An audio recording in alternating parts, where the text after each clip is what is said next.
Hmm.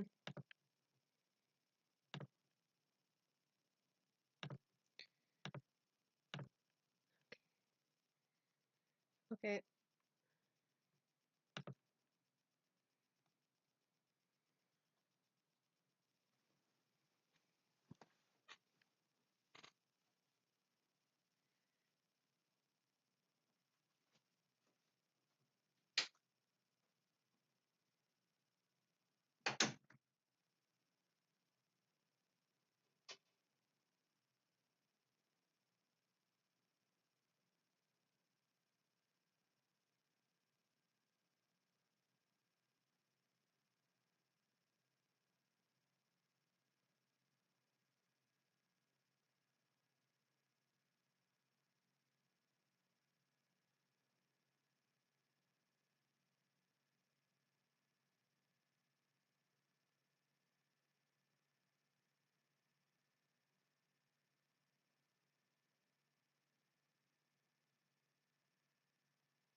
Okay.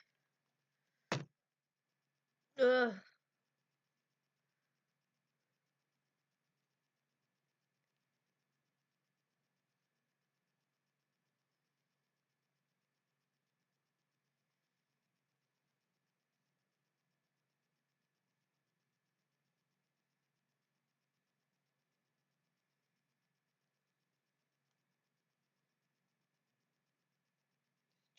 Stream on here. Oh, barrel arrive quicker. I'm gonna share it very quickly. Actually, I share this. Share the link. Yeah. Okay. Okay. One sec.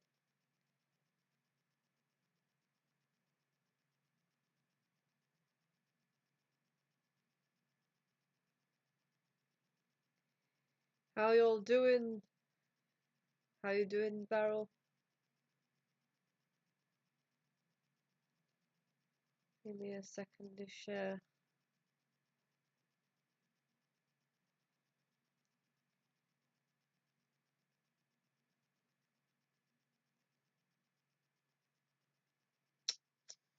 I'll wait a little bit. Once I post the link in the channel, we'll see if anyone else turns up. Yeah, wait. Okay.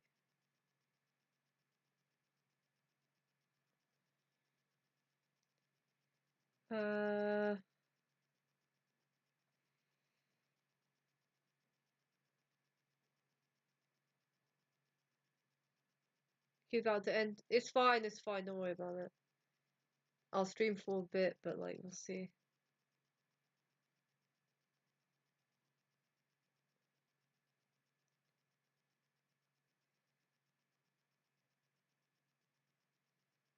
Okay. Stream is live. Cool. Just gonna wait. See if anyone else comes. In case, because I just pinged everyone, so we'll see if anyone else would like to join.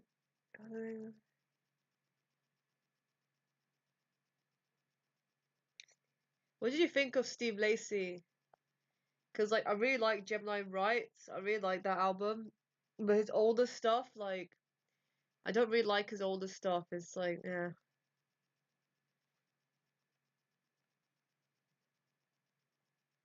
Oh, got another. Who else is here? Let's see who else is here. I'm gonna see what should I be watching today. I might think I'll watch. I haven't actually seen Reese Geography's video. Like, I haven't actually seen the latest one. That's why it's here. Hey, Horsden! I was wondering who else joined. How you doing, Horsden? I'm gonna be... I'm gonna be, like, watching a few videos. I think I'll start with Reese Geography's one. Sundown's a Wage Slave Again. I'm gonna watch that one. Joe's Tyrol... You're not right, see it. Yeah, it's really good, isn't it? Oh, so you got songs on there. Static. What was that one? Mercury. Yeah, it's like Mercury. The Bad Habits like overplayed, but you know what I mean. Still good. But yeah, it's a good album. I'm not gonna play Jonas Tyrell's video because it's gonna be too good, and I don't think I'll have anything to like commentate over. I mean, I need to like find something to commentate a bit more. Yeah, yeah, exactly. You know it. Good stuff. What else? 5 games you should play. So now, let me look at my subs. 'Cause I got all the game dev subscriptions.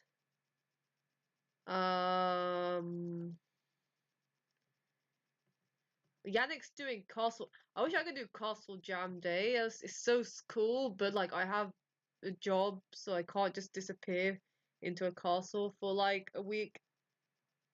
It's not allowed. Maybe one year I'll go able to do Castle Jam. Refund. Quick refund. Always love a bit of refund. Pixel Pete's too polished. Oh, we Marcella's not releasing his game, right? There's no way Marcella is releasing his game. It's like he's a very good programmer, but hey, Space Spy. Be nice to yeah, exactly. Sometimes you just like want to get out of the grind. You want to just go to the forest and be like, I'm gonna live here now. No, I haven't actually. I've been off. The reason I've been doing this stream is because I need to catch up on a bunch of on a bunch of devlogs. So I'll put you in the queue because you're like exactly like I should catch up on yours. I know you uploaded recently actually. Was it 1 month ago? Yeah, that's pretty recent. All right. Yeah. I've been good. Busy trying to work normally, but I've been trying to get a bit more back into game dev community. Not making videos so much, but streaming. So I streamed some Monster Tribe, and now I'm gonna try and diversify into reaction streams. That's our company is taking off. Oh no, the ads. I hate ads. Skip the ads. Massive leaps on this game's development. Okay. From creating a small concept to Yeah, it's nice to reimagining catch the up. prototype in an actual game engine, adding in the essentials put- like so- a working character AI, combat, particle effects, and some basic classes. Yeah, Monster In this Tribe was episode, we'll be like implementing the deck builder it elements was of this quite game's main gameplay. lack of tutorial. What It are was some quite main confusing. components when it comes to creating this new It took game? me forever to Once you understand what was going select on. I just got your like blocks of deck text builder and components and the spells yeah, I get and what you effects mean. Like it used was in missing order to something. access It was them. missing a bit of like Let's start with the less extra interesting touches. part, prototyping our game's cards, the visual stuff. Fine, okay. When starting the development of the cards, we first need some inspirations to pull from when looking at how we want to actually create the look and What's he gonna get it from? It's gonna be like Binding of Isaac. design for the cards. I looked at deck builders like Slay the Spire, Okay. Stone, Cult of Lamb, and Wild Frost. I don't even know what this one is. I like obviously I know Slay Spire. I was thinking he's gonna do Darkest Dungeon, but that didn't come up. But anyway, I'm not sure. This game is probably quite simple. Like Monster Tribe was such a big game, in terms of at least his scope, but this looks much smaller. Overall, I felt Wild Frost captured the closest look and feel I wanted for my cards, so I started prototyping the design over in Sprite to come up with this initial concept for the cards. We have the backing of the card. Alright, this is the problem with Reese's Pixel Art. Yeah, it feels like it's bare minimum playable. He put so much world building, massive look. Yeah, exact. Yeah, I get so lost. Like, there's no map. Like, the map is garbage. I get lost like in the game. Not physically. Like, I don't know where the fuck I am in the game. Like, I don't know where I'm going. Collecting resources is confusing because I don't know. There's no hint somewhere to collect it, and I just like end up clicking on something, thinking, oh, maybe this will be a hint for recipe. But then it's like a massive wall of text about monsters, Atian and all that. And I'm still like, I don't really care. I just want to like play the game. Now the problem, okay, problem with Reese's pixel art is that he is great, but he can only do this one style. Like, let me put theater mode on. It's only like the Monster Tribe style. It's like the same. It's like the same like color palette, I swear. So I'm not sure if this really fits that aesthetic he was going for when he showed that other game. With an info tab, the amount of mana the card will use on summon, and of course the main image for the card so that players can easily recognize what cards they have in their hand. I also created a couple more looks as every class will have a designated. Okay, that's a good idea.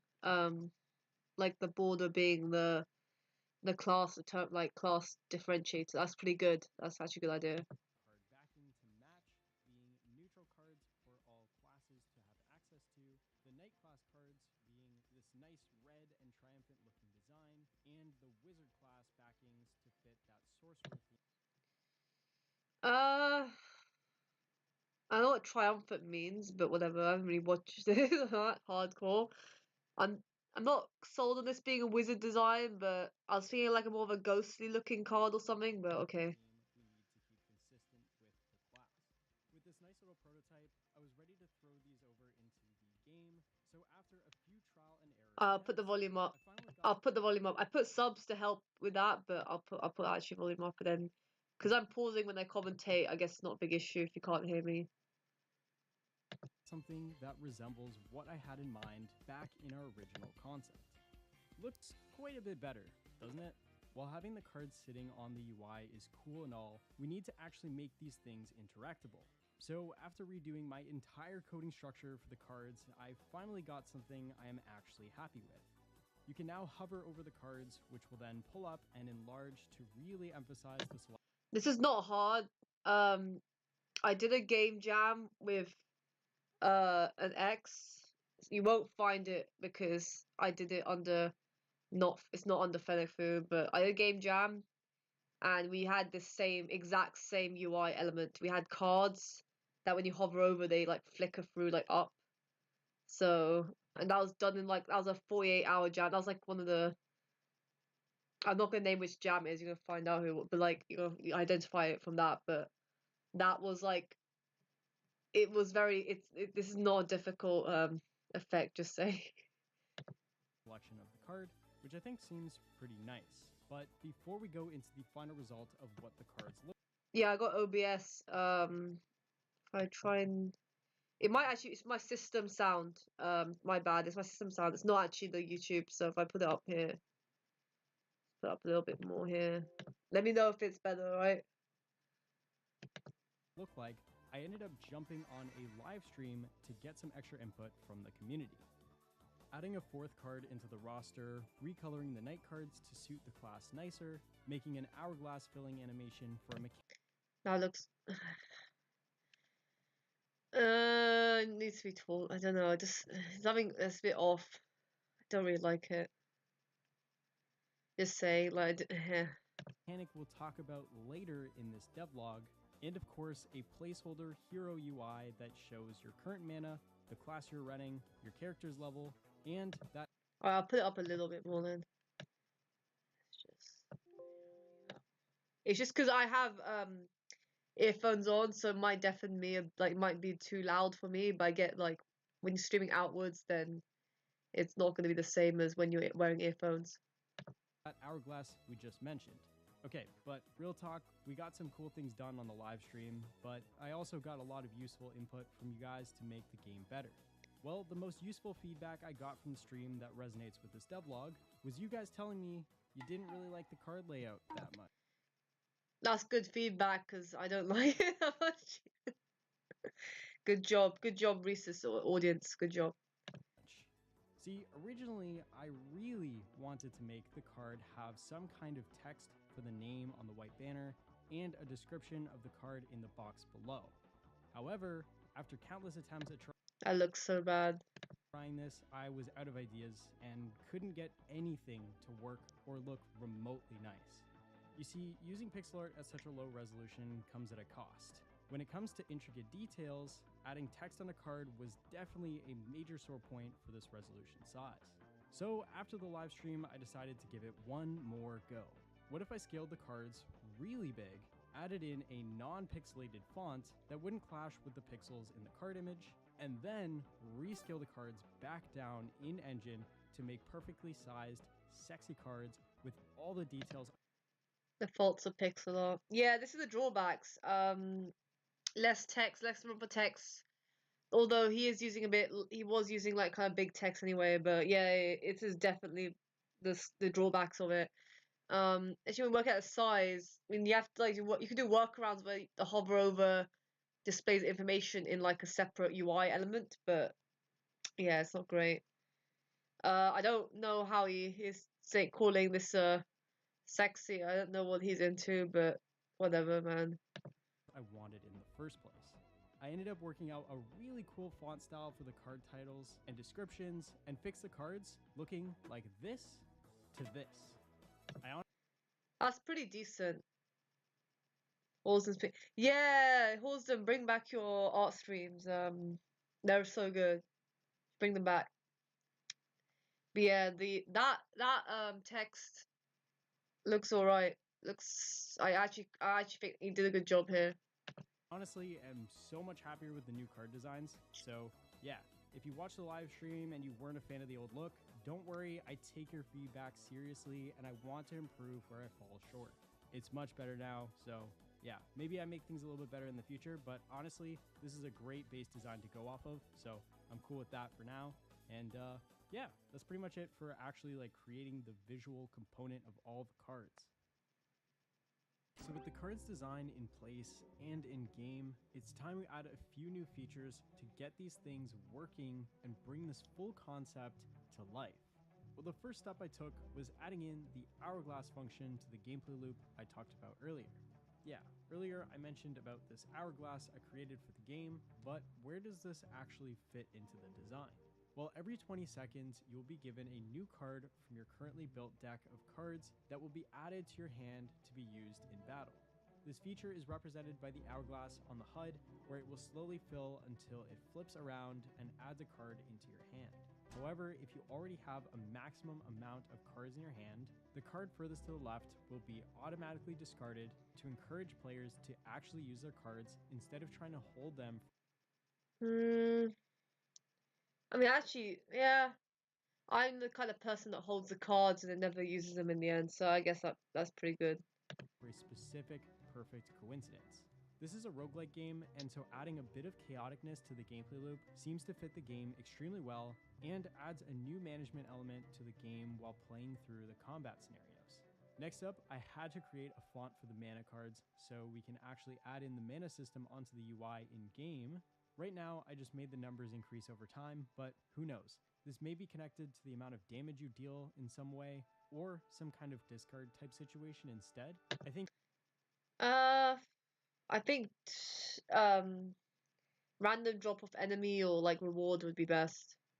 For now, just gaining mana over time is totally fine and works pretty authentically, so I'm going to leave it as that for now, but we'll see if we revisit this in the future. Well, after playing around with using cards to deplete your mana on use, we needed to actually create some real code to make these cards do something. But the game has to have code. The game has to have code. You can't just draw pixel art. You have to have code in the game. Who knew? Who knew you had to have code in the game? Well, for now, I've created the first two cards that will actually be usable in the game, creating some basic status effects you've probably seen before in other RPGs. We have a neutral card, meaning it can be used by any class, the Venom Touch spell. Once this card has been casted for 35 mana, it will grant the hero 30 seconds. Do you play the Discord join sound? Was that like wait? Thing. Well, for now, I've created the first two cards that will actually be usable in the game, creating some basic status effects you've probably seen before in other RPGs. We have a neutral card, meaning it can be used by any class, the Venom Touch. Yeah. Okay, so he must have been recording this while like in a Discord call, and it's like he accidentally recorded like a joining sound, like, and didn't pick it up in editing. Oh my god, that's really funny. Touch spell. Once this card has been casted for 35 mana, it will grant the hero 30 seconds of a buff to potentially poison their targets. This is seen here from the green dot above their head, and the green projectiles they'll have a chance to spawn while this ability is active. For now, I just made the poison status effect deal double damage, as I didn't want to make a burn and poison effect pretty much the exact same, but who knows? This might change in the future to create some kind of unique added effect, like slowing the... Just steal it from South Park. Like South Park had turn-based battle with effects like it wasn't poison. Well, it was basically poison, but it was grossed out, which was like made them like puke up every turn, and the burning one made them set themselves on fire every turn. So it may be some of that intentionally. Brilliant, Reese sound design. Yeah, Reese geography definitely put that Discord bong in on purpose. The target's attack speed, or movement speed, or something completely different. Next was creating the first wizard card, being Eye of Fire. This is a 50 mana spell that works quite similarly to the first card we created. It will buff the user for a duration of time to potentially burn enemies on basic attacks. Again, I really didn't have a lot of time leading towards the end of this devlog, so these cards are pretty similar, but don't worry, we're going to have tons of different arrays of ways to use cards, some being passive like these, adding some kind of timer buff, but others are going to be a lot more intricate where you... I don't care about most of the mechanics here because they actually are quite straightforward. The only one that I'm not sure how he did was the hand. The hand changes when you hover. Well, I guess it's like if hovering over. But I would have liked to see that code. You're actually going to gain spells that you use on the battlefield. Think of something like a fireball raining down from the sky, or adding minions that will... He loves to show off this game that he never actually released. I don't know why he loves this game. Run in front of the player and try to block incoming attacks from the opposing side. I'm really happy with how these turned out. I know they're quite similar, but adding in an entire status effect gameplay system took a lot of work and fine-tuning to feel right. Additionally, I added a card list document, which will have every single card in the game, kind of like a card deck. You'll notice that I have a few different categories, having neutral cards, which any class can have as a part of their deck, class cards for each specific class, and... Discord sound was in there again. Okay, it's gotta be on purpose. It's gotta be on purpose. You can't just do it twice, right? Like, come on. Come on. Elemental cards, which are similar to class cards, however, there will be some overlap. For example, the wizard class has access to fire and ice cards, but the knight Okay, he's using Discord sound as like special effects. Got it. Okay, I got it. I don't like it, but okay. Different. will have access to fire and electric cards, which will end up creating a lot of cool playstyles and having some overlap when you have specific cards you really like to use in your decks. I'll be filling out this card deck as I develop the game over the next few months. Oh, you're close. You're close to Reese. You're best friends. You're close. You know each other. Wow. Okay. Okay. Did he go to your birthday? Does he know your mother's maiden name? Have you met his three pet chihuahuas? Oh wow. Okay. Great. Good job, Barrel. You're friends with Reese. But I am very excited to have you all a part of this journey, coming up with card ideas for the game as well. I've actually linked the official card decks in the description below as a view-only mode to everyone. I don't understand card games, so all this documentation doesn't make any sense to me. Just saying. So that anyone can take a look at the current list of cards and then write down your own ideas in the comment section below of the devlogs. Final thing to add, I want to start creating some conversations down below. So for this video, Like it's Reese's Reese, but it's not DevDoc. If you said DevDoc, then yeah, I'd be jealous. I'll be like quite jealous because you know DevDoc got like the glutes. He's got the guns. He's not just got guns. He's like got the whole ammo store. He's got like the whole Walmart section. You know what I mean? Like he's something else. want you guys to comment down below, what do you think could be some unique cards for the wizard or the knight class?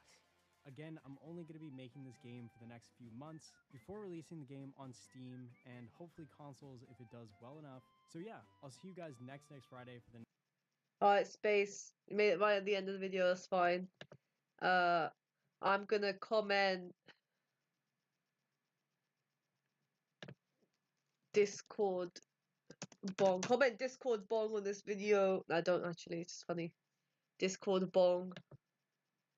That's my review. I give it 3 Discord bongs out of 10. This video. All right, next one up is Sundown is a wage slave again. His Patreon money did not go very far, it seems.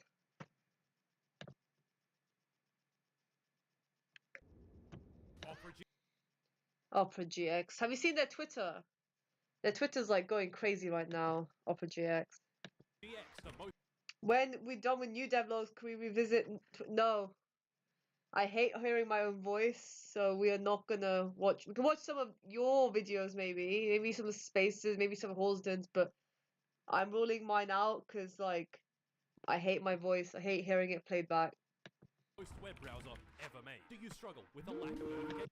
Okay. Hello, everyone. Hello. Welcome back. Let's look. Let's look what he got in his background. He's got these. He's got like some makeup. I guess this is no, it's a paint, and he's got Steel Series mouse pad. It's got a drawing pad. It's got some old ass paintings. I don't know why. I suggest Grady Indie to. I don't know. Like I feel. It's weird just to target some 12-year-olds devlogs. I'm gonna avoid Grady Indie just because you know, leave the kid alone. It's like I Spy, but no, it's like yeah, exactly. It's like I Spy or have you ever played like Big Fish games where they have like these rooms full of shit, like the paintings, and it's they're like find the hair comb, and you have to go around the whole like scene and click on the hair comb. Who is this twink? Who is this game dev twink? This is Sundown. Um, he makes a game called was it the feathered serpent. Um, and I first followed him because he's quite cute, but then I found out he's like married, which you know, we move, but his game's pretty good. He makes it in Game Maker. I'll show. Let me just show a clip of it actually. Hello, everyone. Look at me. Yeah, I'm looking. Don't worry. Let's just go over the game a bit. Behind the scenes of my game and of of probably a lot of games, if you care to notice. So first off, we see the spawner here will spawn 3 different pterosaurs in these 3 different positions. That's so accurate. Sundown's a twig, but Dev Duck is a twig. Yeah, exactly. I mean, I don't know who taught you these. Oh yeah, I was gonna say I don't know who taught you these terms. Then I realized I teach you these terms, like I'm the problem. So yeah, but that's exactly what it is.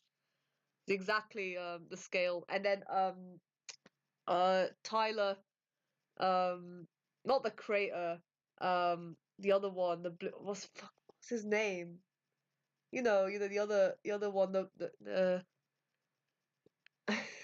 I haven't been on Game Dev YouTube so long that um can anyone in chat help me out?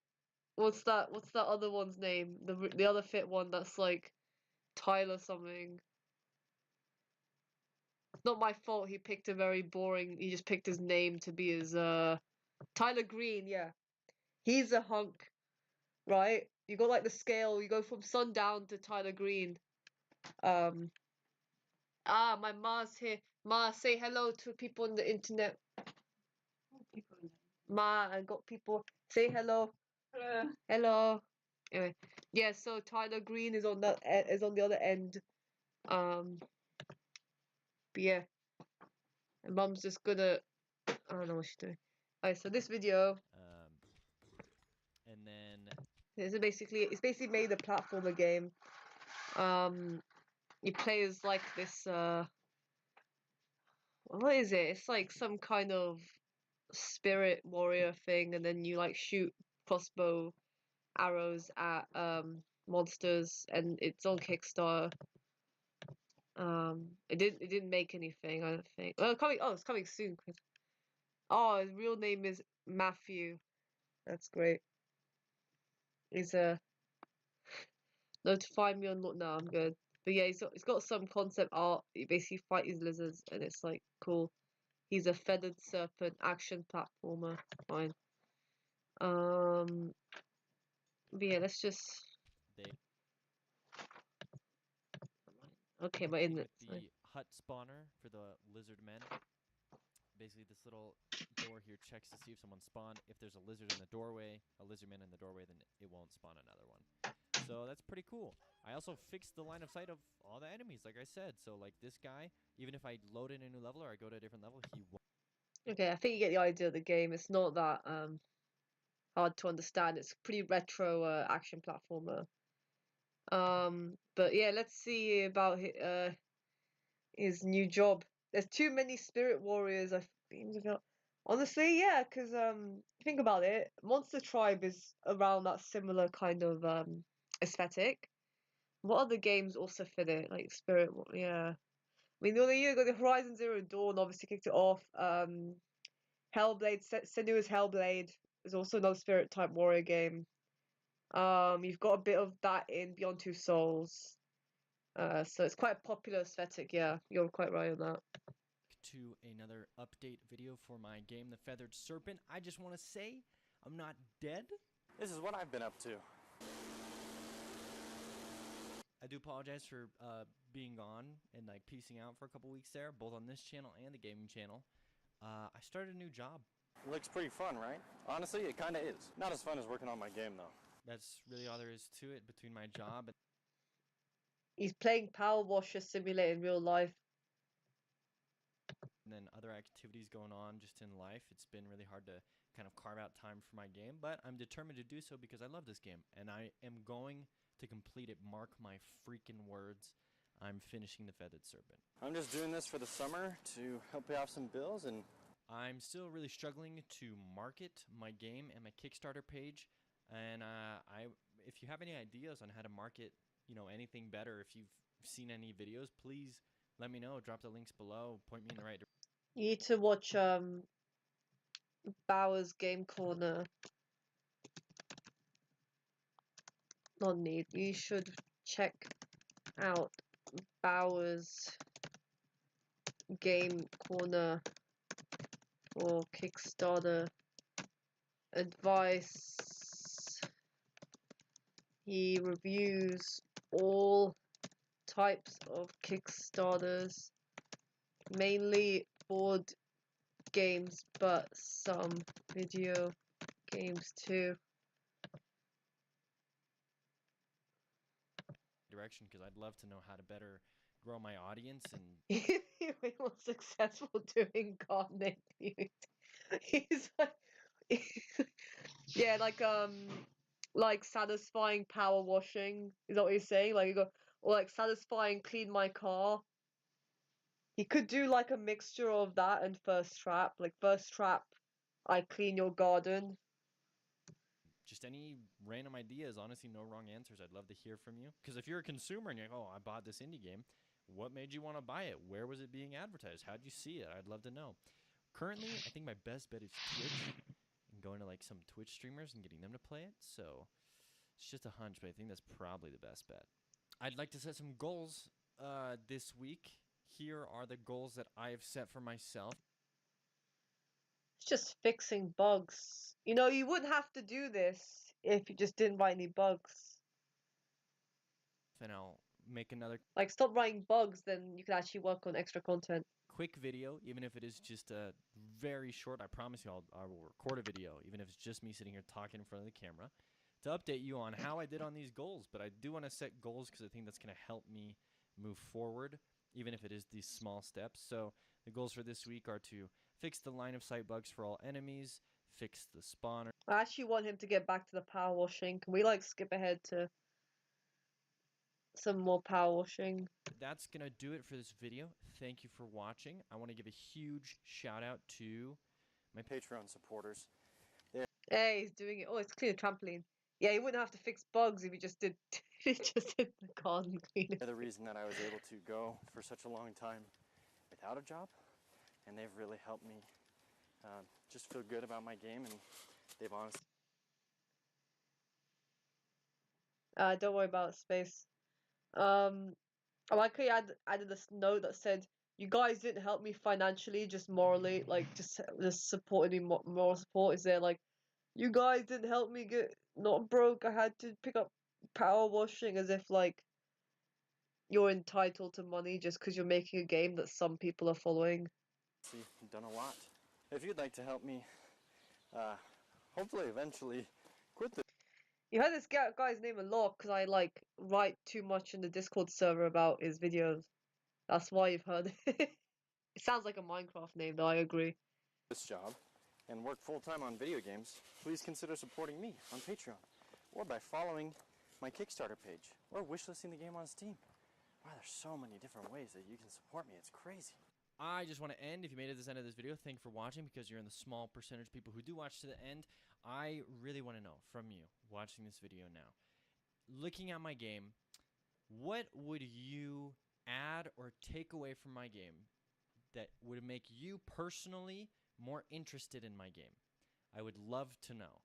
Like, what is it? Would it be more RPG based? Would you make it like anything? Just give me any ideas, no wrong answers. I would really appreciate any comment about it. Like, hey, would you rather it be more anime? Like, no wrong answers. I love more anime. I don't know what I do. Yeah, more anime. I don't think there's much to add to his game. I think he just has to market it better. Maybe get on TikTok and post some clips.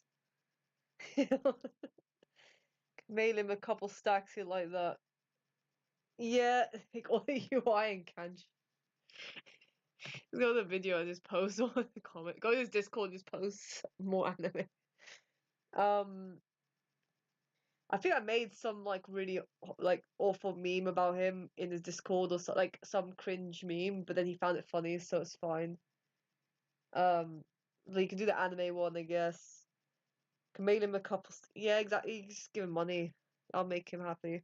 Would you rather the main character not be a skeleton? Anything that you think would make the game more appealing to you.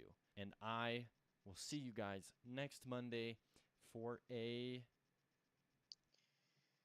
Okay, whatever.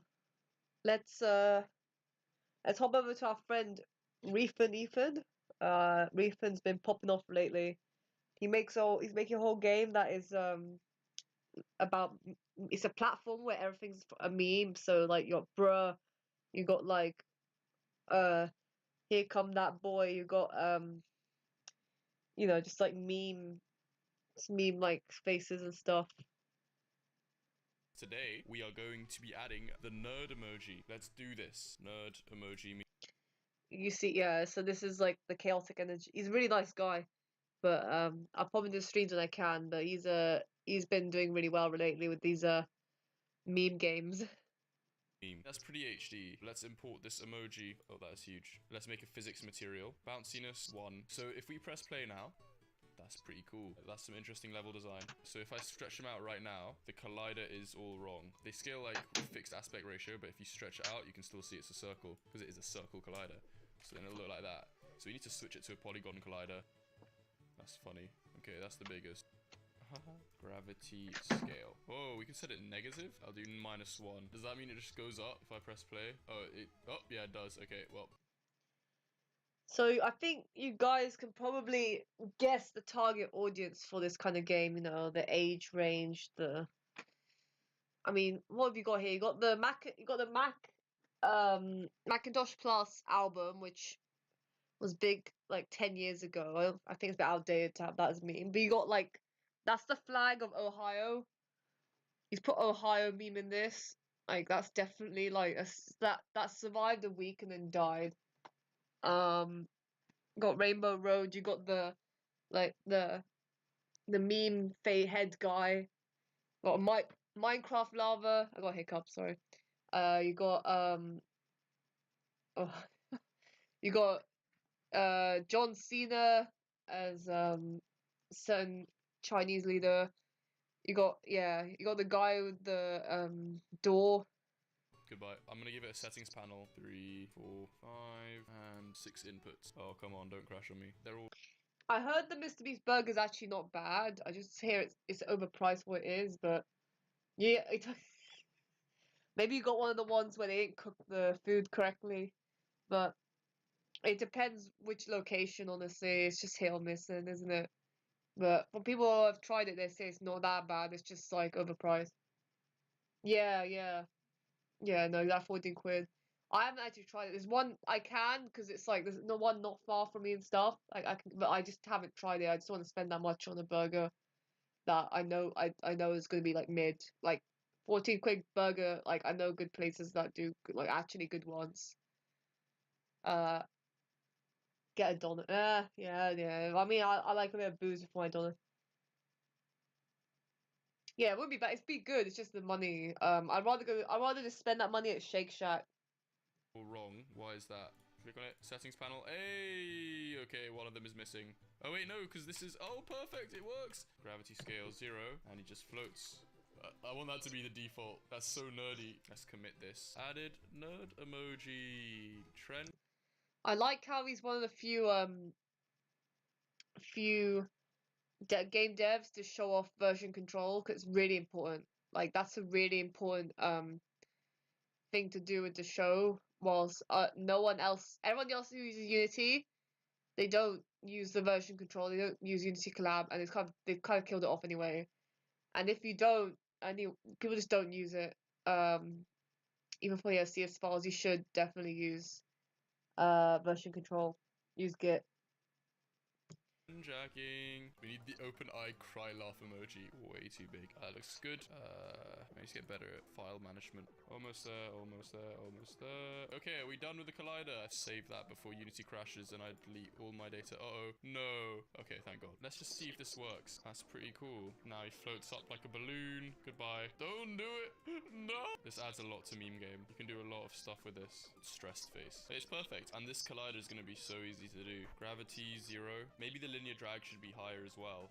10, but you can jump off it. You can have lots of them. That's good. Yeah, not much to this. Stressed emoji, done. Angry. Oh my God, I feel like I'm having a seizure watching so now the editing is so fast.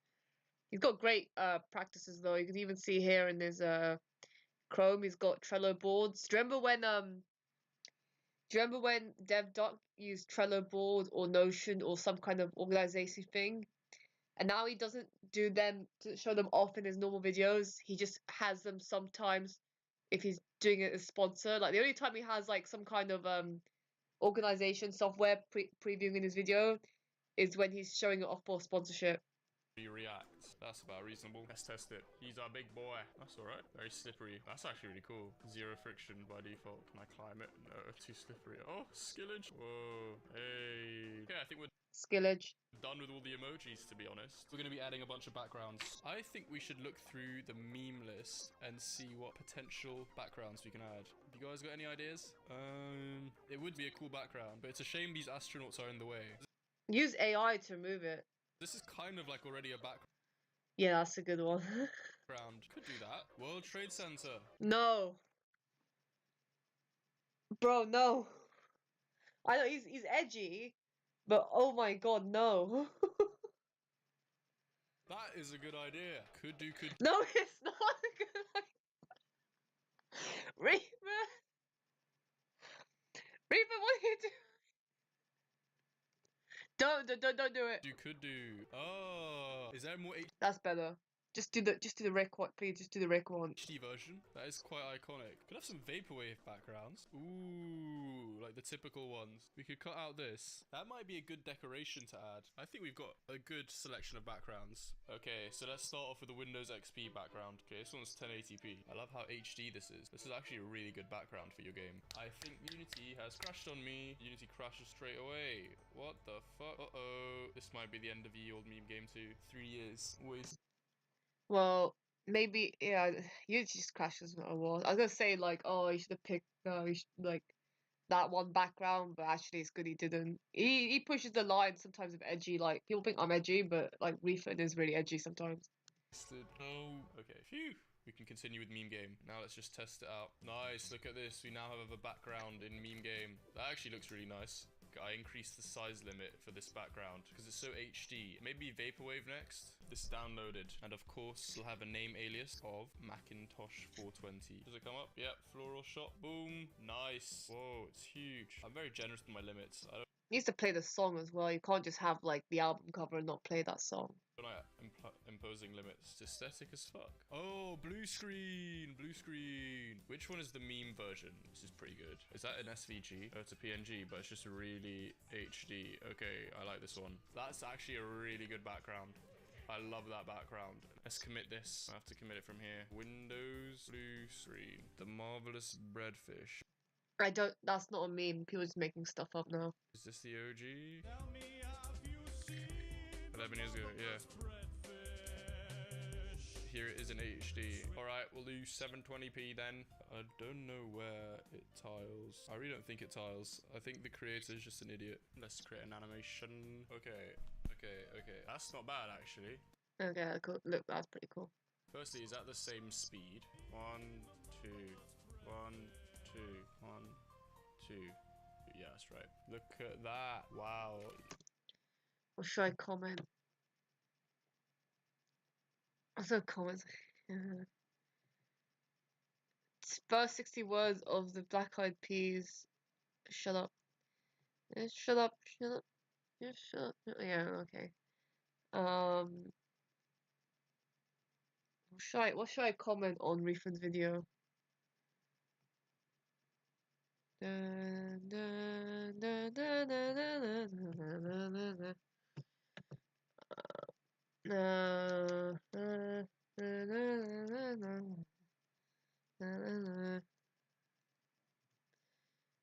Being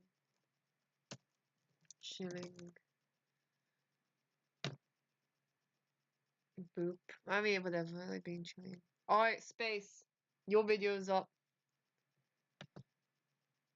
Hey there, my name's Spaceby, and today I'm going to show you how I made a polished, high quality looking game in just 4. Yeah, you definitely been following LTGD's principles here. 'Cause I can immediately see you got the effects, the juice, the screen shake going on. So yeah, good job. 14 days. The game in question is Cyberpede, made for the Game Development Knockout Game Jam currently going on. That sounds kind of sus.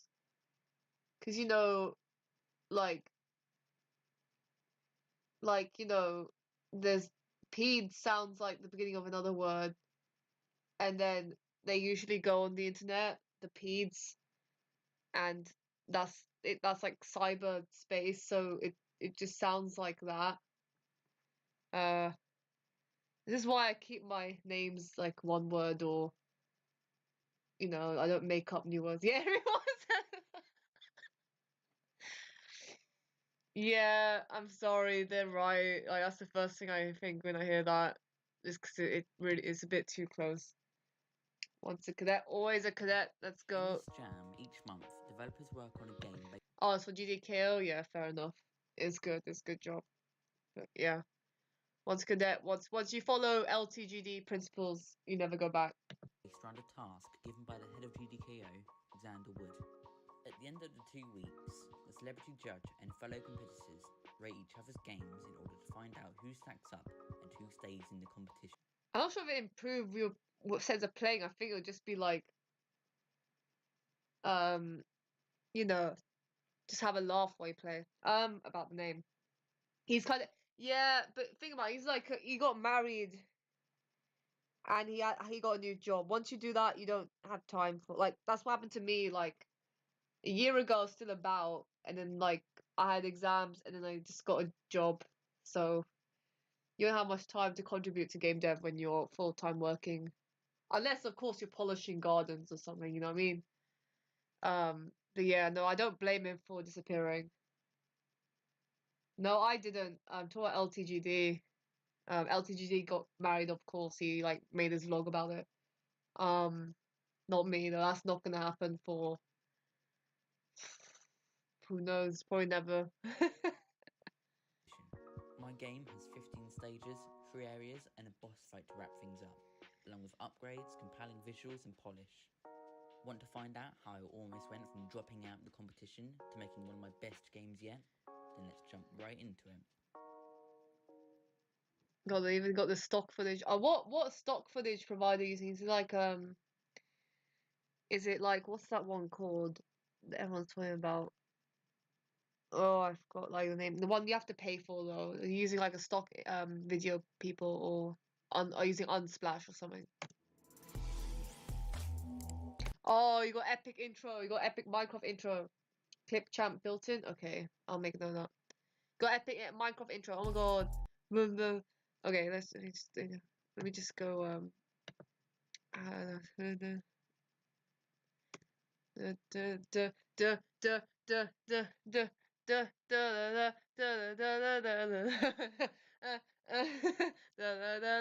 Okay, sorry. Something new and was a bit out of my comfort zone, since a lot of what I make is Yeah. platformers. Massive gamer vibes. So, when the task got revealed as Recreate Centipede, I flooded with ideas. I hopped in my game engine with a rough idea in mind from a brainstorm session and got to work. What is Centipede? Like, what? How does like Xanderwood come up with the most obscure retro games that no one knows? Like, it just look like Snake, like a variant of Snake. I started off with a simple centipede that moves back and forth, but I quickly realised that it'd be quite hard to do some of the more complex centipede mechanics, like splitting. I tried looking around for examples of my engine construct tree, but I couldn't find anything that worked, so I went back to the drawing board. Who knew a game from the 80s could be so complicated? I tried to make some art to get my mind off things, and it got received really well. Motivation was coming back, but I was still feeling really down, and I just wanted to give up. So, I tried putting in the centipede again, this time having it just loop around the screen, and Yeah. Like the bird, I get it, but I would immediately pretend that I didn't see like you're referring to the bird, and I'll make something else. quickly realised I wouldn't have to make it so complicated if it only moved vertically. It may seem a bit lazy or hackish, or whatever my brain was telling me, but I've been trying all sorts of solutions for a while now, and I just knew I just wanted to put a game out there this round. So with my new mindset, work really started to ramp up. All games a simple push limit. I guess the point of them, like with the limited hardware that they had, that's why they were simple, because they're doing everything they can with the hardware, and that's all they could do with it. But yes, that's what makes it cool. I'm surprised about some of the choices that Xanderwood picks, because I was like, where's my Donkey Kong? Where's my Dr. Mario? You know what I mean? Dr. Mario would be a cool choice. Dev quickly went in, then it came to me that one of the criteria of this round was polish, so I needed to consider that quite early on. With that in mind, I put in this really nice explosion, where a decoy launches out from the destroyed centipede, spraying a fiery trail and some explosions as it moves. I finally go to a stop and do a massive explosion, while a battery leaks and explodes all over the floor. Having this I think it explodes, right? It explodes. There's explosions and explode all over the floor. Wow, it's exploding explosions all over the floor, exploding. Wow, exploding. Wow, there's a lot of explosions. happen over and over repeatedly feels so good. The next thing to take from Yeah, I bet. Okay. Last, what's your last second? Okay, I'll make sure to do that. centipede is the mushrooms. In normal centipede, the wormy boy in question likes to turn or bounce off the mushrooms on collision. Since I'm doing this the cool, no rules way, I decided to have the centipede crush the mushrooms. While this seems like it's assisting the player right now, it's a small hindrance later on. After a lot of off-screen work where I didn't record footage, I started adding in UI. I knew this game would quite likely be complex, at least compared to my previous projects, so I decided to get it in early, so I could get a rough outline of what it would look like in the final product. One of my design decisions was adding a timer. This would be to stop players from destroying loads of mushrooms and making it too easy for them, though I think it's a bit of a challenge to handle for most players. After more additions like the level introduction that shows level number and name, and adding in the battle enemy, a more reserved kind that'll kill you with its bullets if you aren't paying attention, I wanted to start getting Getting quite intense, yeah. more of a game loop in, and part of that included the shop. The shop Shop! Shop! The game jam game, you do the shop! was something that I was hoping to expand out into weapons and potions, but in the end, upgrades seemed like the option, with the amount of time I had left of the jam, roughly about 6 days. The shop's pretty cool. Some of the upgrades are quite useless, and some are very overpowered. Upgrades like fire rate and Oh god, I love going to the shop and buying useless stuff. That's exactly the experience I want on completely useless stuff in my shop, yes. I did I mean, full game, no, free worlds kind of is okay, but the shop is where I'm like, what are you doing? But no, that's fair. No, I'm just saying, like, it's like surprise, like you can get to game jam game and make a shop. damage actually have potential to really buff the player up and make them more unstoppable, whereas an upgrade like spawnless bumpers instead makes it so there's less gems to collect. Oh yeah, gems, right, you get them when you kill enemies or mushrooms. Really, when making a roguelike, you should make sure that all upgrades are somewhat decent, even if the bad ones are underpriced. Later it becomes quite easy to buy out every item from the shop. I'd love to add a more expensive option in a post-jam, like a random weapon or something. Well, hello there, I'm Spaceby, and I'm here to bring you a sponsors segment. Today, I'd like How'd you have oh, it's your game, isn't it? That's not a sponsor. That's a shill, but it's not a sponsor. Like if it's your own game, like I wouldn't count it as a sponsor. to highlight Spaceby, who recently released Alien on Nintendo Switch, PlayStation, and Xbox in partnership with the wonderful Penguin Pop Games. Alien is a platformer shooter where you blast your way through colourful and vibrant worlds while you save the Earth from corruption. Go check it out by searching Alien on whatever you play your games on. Thank you. Progress is going That's the joke. well, and with a few days left until my holiday away, I needed to get more work done. At that point, I pretty much only had 5 levels done, so I needed to get to work and create some new areas. The second area has a bit of a green motherboard look, with some spider enemies that move around the stage. And the third world introduces another reserved shoot enemy. This one shoots more diagonally. Time was running out. I was getting stressed about finishing. I still had a lot left to do. So I went and made a lobby screen. This just includes controls. I took some Kenny assets and some credits to people who helped make the project Oh my god! They killed Kenny! You bastards! No, I know it's Kenny with an extra E. I know it's Kenny with 2 E's, but it's funny.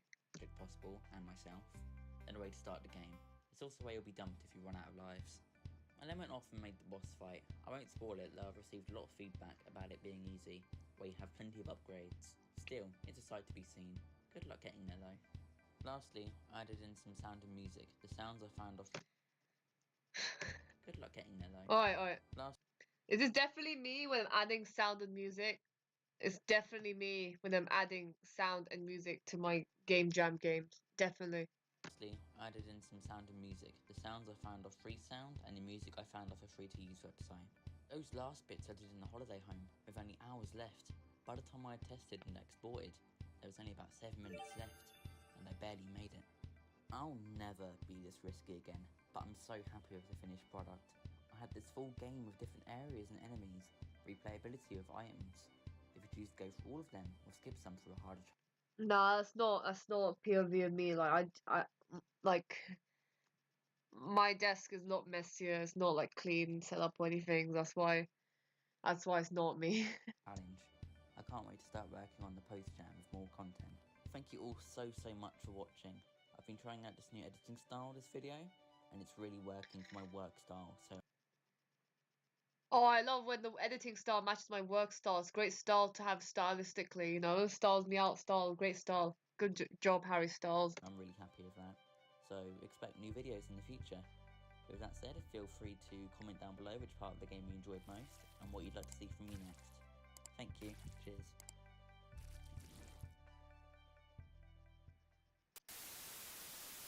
The shop was something I was hoping to expand out into weapons and potions, but in the end, upgrade seemed like the option for the amount of time I had.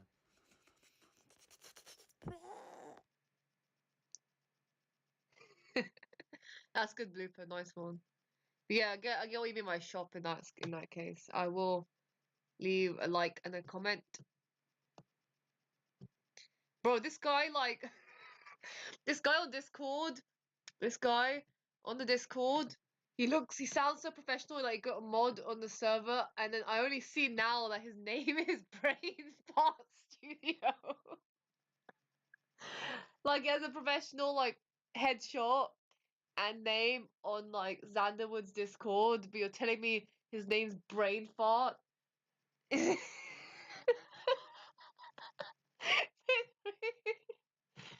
Oh my god. Sent iPad.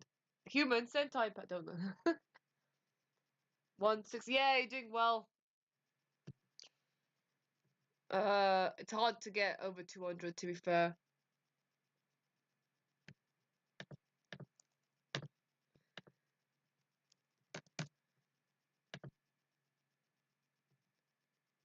Let's have a look what's next. I'll tell you what, Marcella launching his games to make. Oh, come on. Let's call the loop. No, don't do that. Don't do that. Don't do that. That's messed up. He calls a loop. Great thumbnail, mate. I just put it together before the start, but yeah. Who should? Oh, Refund is streaming. Does this break? Does this break Okay, like stream? That's good. Does this break stream if I stream someone else streaming? I guess it's like a raid. It's like a raid. We're not doing a Ludum Dare video of 5 ways to do ring. Yeah, but like the ring, I don't want to do like actually like this is actually good quality, right? That's why I tell you watch it. Like I'd rather just find something like I don't know. I like to roast. I don't want to watch people who are really good and there's nothing to criticize at all, nothing to laugh at. Like that's like getting boring. What is he doing?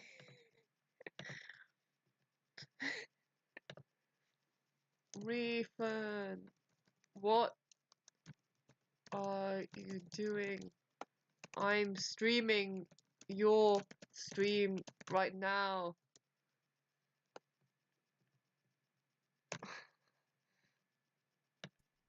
She just connects his eyes together like a cartoon character. Yeah, I like that. Okay, okay. What is he doing? Now it looks much more natural. What is he actually doing? Bruce truly making spam from ugly to good looking fella. You're streaming my stream right now.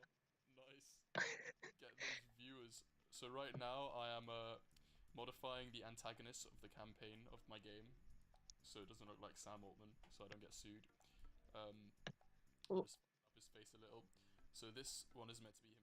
I I bleeped out the swear word. He's that edgy. He's just What other ones have we got? Do we need to modify? So we've done constipated spam. Um, maybe we should you know do what? just a little bit around his. I'm not sure his streams are age appropriate. It's just me. That's not good. I'm not sure if this is like he's like oh my god. Here as well. And here. There, that's perfect. Okay. So we've got constipated spam, we've got sus of you spam. Sus of you spam, you can see his like Average Asda shopper, average Alabama resident, average resident from Ohio moment. Rethan is W. Let's go. Okay, cool. That looks much more natural. Okay. I'm gonna go. I'm gonna drop off from refunds. This is just he's just really messy. No, no, sorry, refund. Do not skip this. Do not skip. Do not skip it. Do not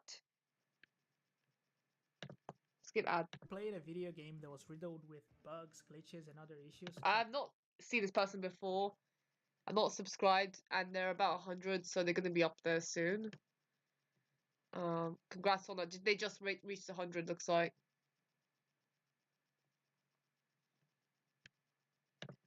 Made it so difficult or even impossible to enjoy. Unfortunately, this is a common problem in game development, and it definitely has happened. He already has subtitles. Why did I put subtitles on the subtitles? Am I stupid? You'll attempt to link. Yeah, good. I even have mods, but the spam gets cleared out. All right. I think YouTube has a direct protection against Rickroll. Happened to me while I was working on my last game. You can send it on Discord. If you send it in the, if you send it on the Discord, I can just click on it. Yeah. Hi, I'm Vector, and I'm making a game called Bind, a 2D SKU-based platformer.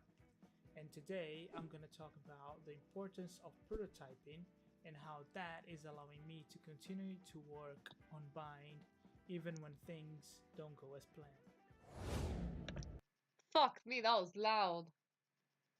Yeah, link. Go ahead with links. You can just send on Discord. It becomes even more important, and it has been crucial with the development of Bind. It's a process that allowed me to create versions of my game and test it. This guy has good art also. He's got good art. I like vector art.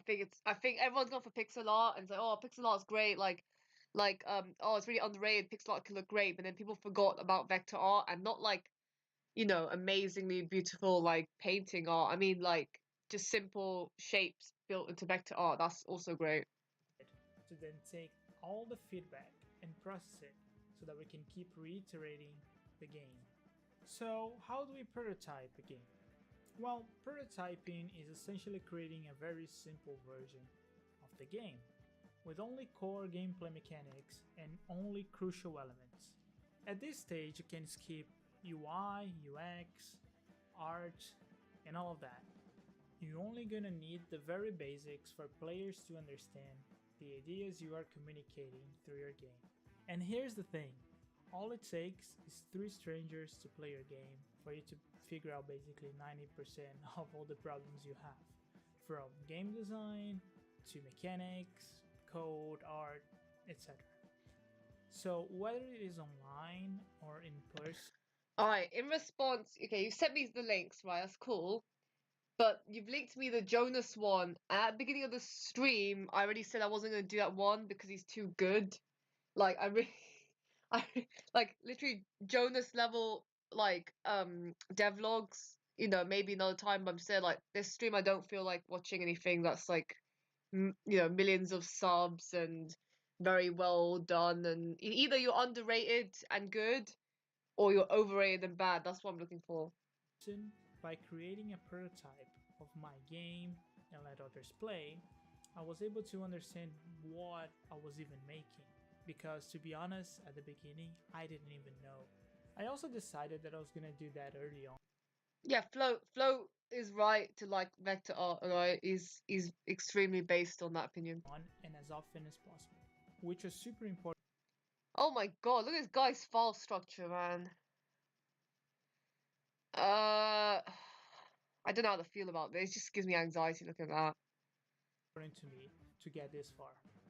That being said, Like, close your folders, too many folders.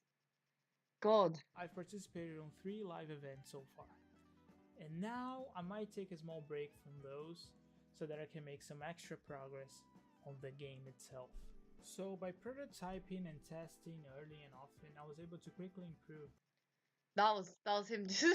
That was him. He's solving a merge conflict. That's great prototyping and testing. You're solving Git merge conflicts. But again, you do get points for showing Git issues and Git commits and merges in your devlog. Because again, I mentioned earlier, people skip that, even though that's like very, very important to any kind of development. My game technically, and in areas like game design, level design, and narrative, not to mention UX, which is a whole topic on its own.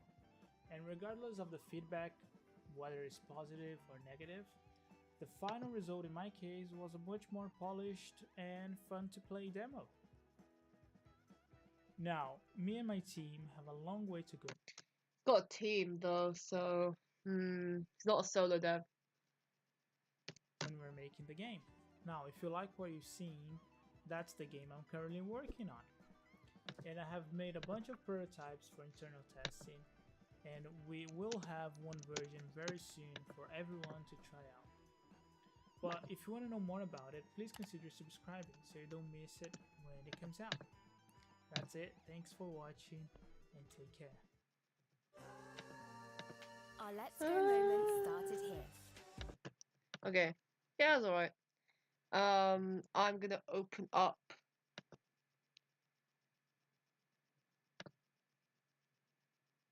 I'm hoping you can't see my Discord, right? Gamedev YouTube is dead. Premium. I usually have ad block working, but I think they've disabled it. They've gotten rid of ad block now after I'm not buying YouTube Premium though. Alright, so this video Space sent me, it already looks terrible. She from that intro where it goes, Gamedev YouTube is dead. It's like, boom. I mean, my channel's pretty dead, but you know, I'm not dead myself. B-Bomb! Hey, how you doing? I haven't heard from you in ages. We're just chilling out and roasting YouTubers and just having a good time. So feel free to stick for however you want. You know, race to beat me and so yeah. I'm sure. I'm pretty sure B-Bomb is way ahead of both of us, right? Like, but Space, you'll catch up with me very soon. I'm pretty sure. Gamedev YouTube is dead. Dead. Boom. It's like the Vine sound effect, like the boom. Oh my god, my dog ate my homework. Dome. And it's like Brent Riviera or something. Got him in low in the last one. I mean, we will have highs and lows. Don't worry about it. Well, sort of. Sorta. In the past few months, the quality and activity of the Gamedev YouTube niche He just showed Reese. Reese is very active. You just showed Reese, right? has gone down dramatically.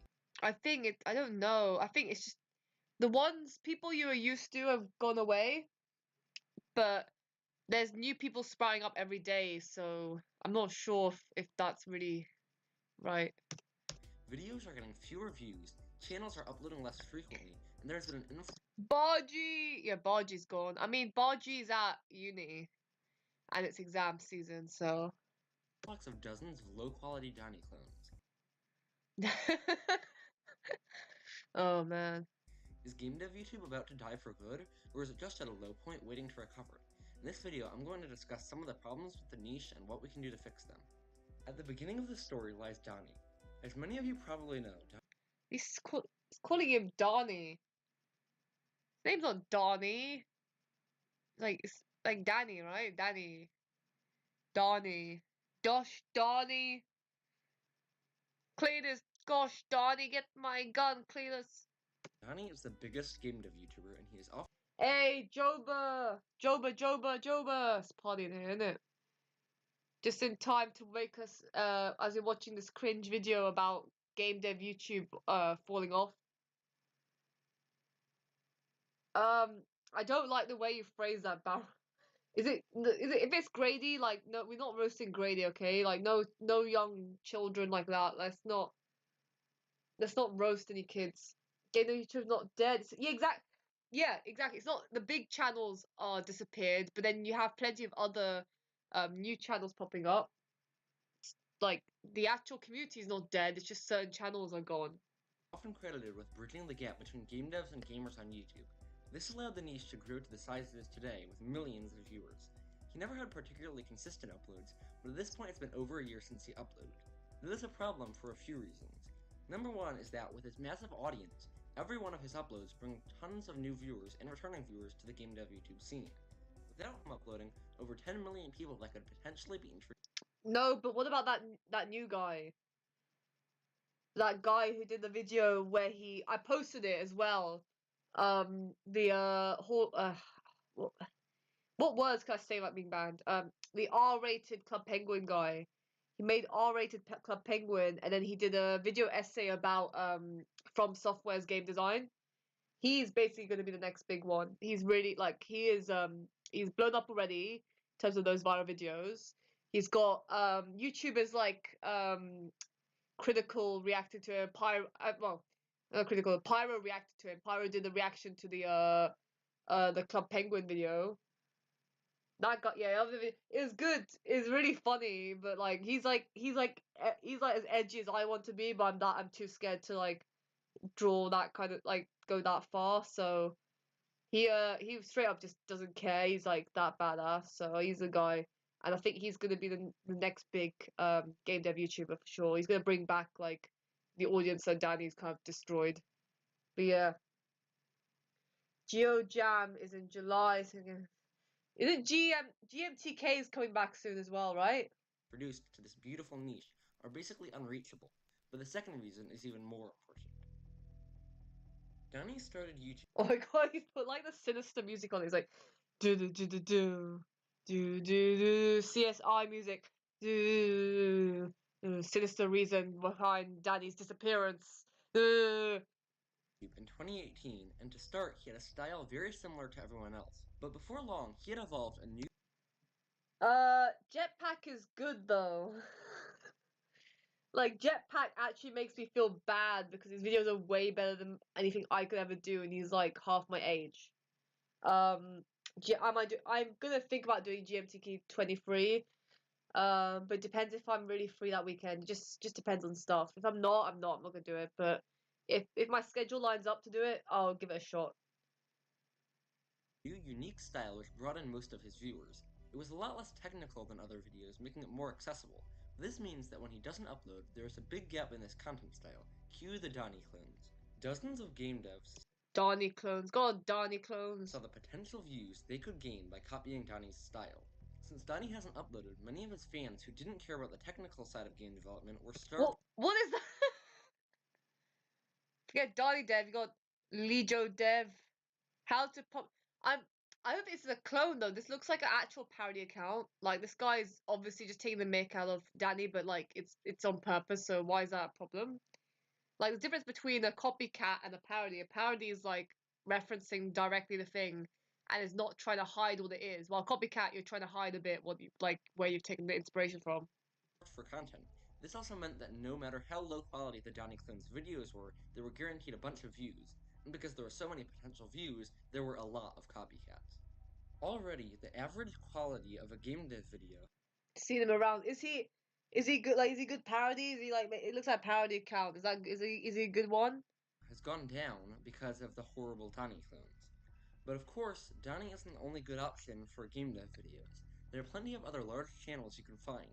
One example is Bargy. He has over 100,000 Bargy's in uni. Bargy goes to like the hardest university in the country. Leave Bargy alone. subscribers.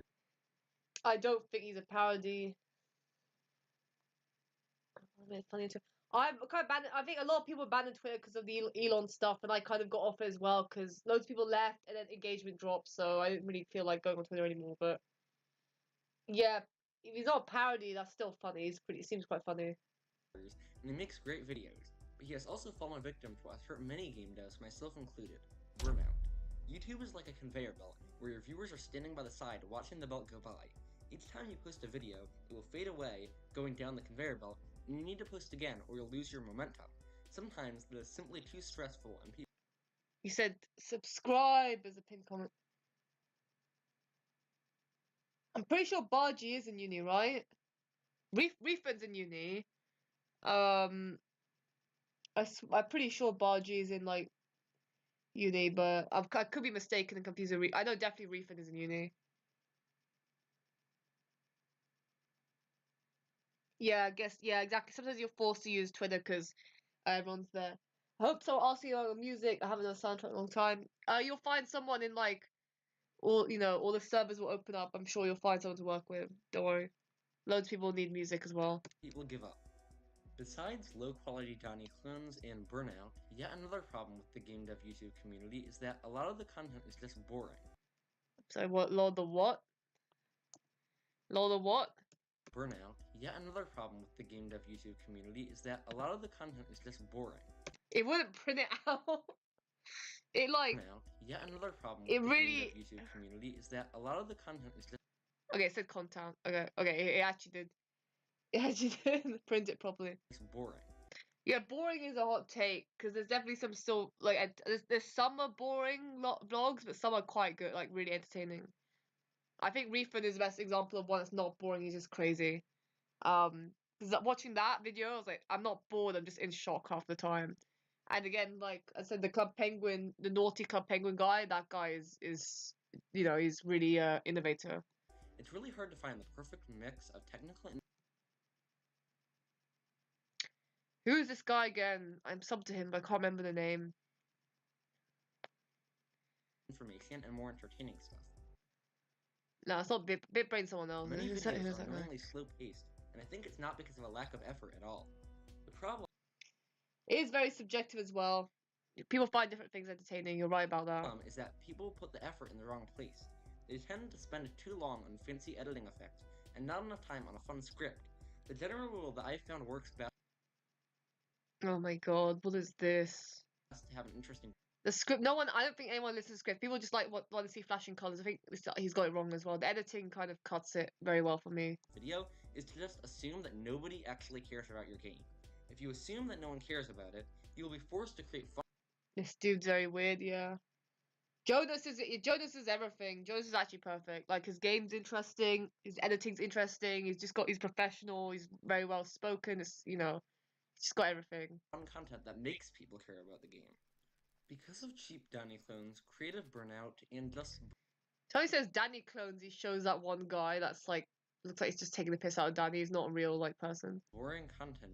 Game dev YouTube has hit a low point.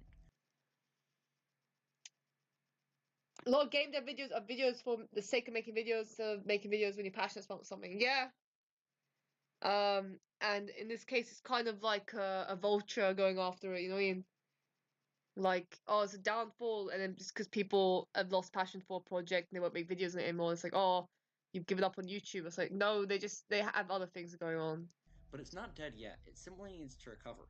There are plenty of channels out there, from large channels with over 100,000 subscribers to much smaller. Yeah, Fairly had a problem though. Fairly lost his game files. Like, there's a reason why he struggled halfway through is because there are plenty of he lost his game files. Channels out there from Vulture's a good good. large It's channels funny. with over 100,000 Dev, I don't even know this one. subscribers to much smaller ones. It's still Good Guess. I mean, sorry, I'm gonna be real here. Good Guess videos are usually ad driven. That's why he has so many. and he's a studio. He's professional. Like, he's not a hobbyist. He's a professional. Create great content, and eventually the niche will revive itself. When Danny eventually returns, many of his clones will likely see a drop in views. And as more of the newer, smaller channels grow, a whole lot of great new content is being dropped into the GDYT scene. GDYT scene. My god. I'll drop a list in the description of some of my favorite game dev channels. Anyway, that's it for this video. If you enjoyed, please subscribe and follow me on Twitter. And if you didn't enjoy, that's just another video from the game dev. I thought it was gonna be like a list of like game dev channels that are up and coming, so I'd see like that guy who made Club Penguin video, or like, you know, like just the indie kind of crowd, maybe Marcella, people who are like not massive but they're still doing it, like, you know, yeah, like not do you know what the list is? Danny Polymars is over 100k, Bargy over 100k, Pontypants who's like I think over 100k now, Good Guess who everyone knows, Reese everyone knows, Jonas who's well over 100k. All right, the ones here I'd point out are pretty decent picks. Ben Bonk, although he can his devlogs can be a bit of a drag sometimes. Just saying, like Koso's great, he deserves a shout. Bitbrain's all right, but the rest, these aren't like indie niche. This is like the most basic tip of the iceberg choices. So I thought he's gonna. Where's Dev? Yeah, DevDoc is a massive. I thought DevDoc would be in this like massive list, but it's just other massive people. But yeah, what interesting take. Yeah, these are base. Yeah, exactly. Skeffel. I mean, Skeffels got a point here. Skeffels should have been on the list. Yo, that'd be funny. But that list was terrible. Oh, Evans here. I'm gonna leave a sarcastic comment because I don't like these comments. I'm a low quality Danny. I mean, at least you admit to it. I'm surprised. Pinot Prime. No, I haven't seen. I'll look up Pinot Prime. I haven't seen Black Phone Pro on the list though. I was surprised that wasn't there. Nah, Finn Matrix. Yeah, Finn Matrix wasn't there. He's like, oh my god. Yo, I'm your sec. Did you leave a comment? I'll look for it. I recognize most of these names. It's like half the community churned out for this. Who cares? Who cares? Oh no. Why do you sound like that? No, no, no. That's too mean. That's a bit mean, but that's actually mean. Just criticize the argument more than Peter Prime is okay. I'll look up Peter Prime. What about where's Refund? Refund should have got a shout out. Night of the Living Dora. The clones.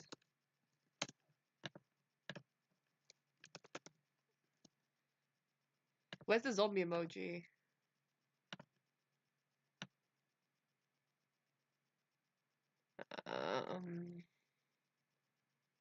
Fuck, where's the zombie emoji? Can't see it here. I don't even have it. Put a ghost instead.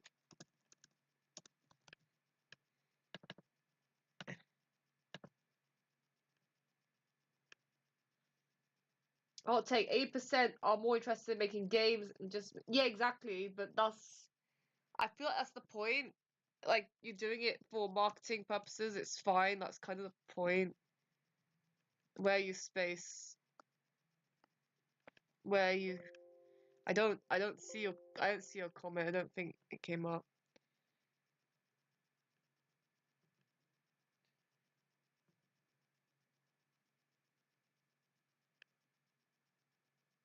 One sec. Let's just see what this says. Nah. Okay.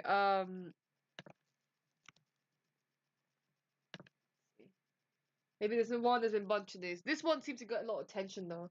Oh, you got a zombie emoji in chat. This one seems to get a lot of attention though. As I was saying, like, oh, I've seen this. Oh, I've seen a bit of his. Okay. What's the worst game art style? I made my dream game in Godot 4. Right. Got your inspiration? Now No, I know how to code. get your game. I know someone who works at Game Maker as well. And then when I told him what I use Unity, he was like, fuck you. Game Maker is the quickest and easiest way. Okay, so quick backstory. A couple of months ago, I started using this game Oh, I see Danny influence, but it's fine, it's fine. engine called Godot. It's like Unity, but better. Fight me. And you know, I've never really been good at coding, you could say. But this game engine is Oh, I love the pointing soy meme. I love it. I love the point. It's my favorite thing. It's my favorite meme. Like, it's like copying it in real life is the funniest thing. Yeah, that guy was making really repetitive derivative video as well. You're right. But yeah, there's nothing special about it.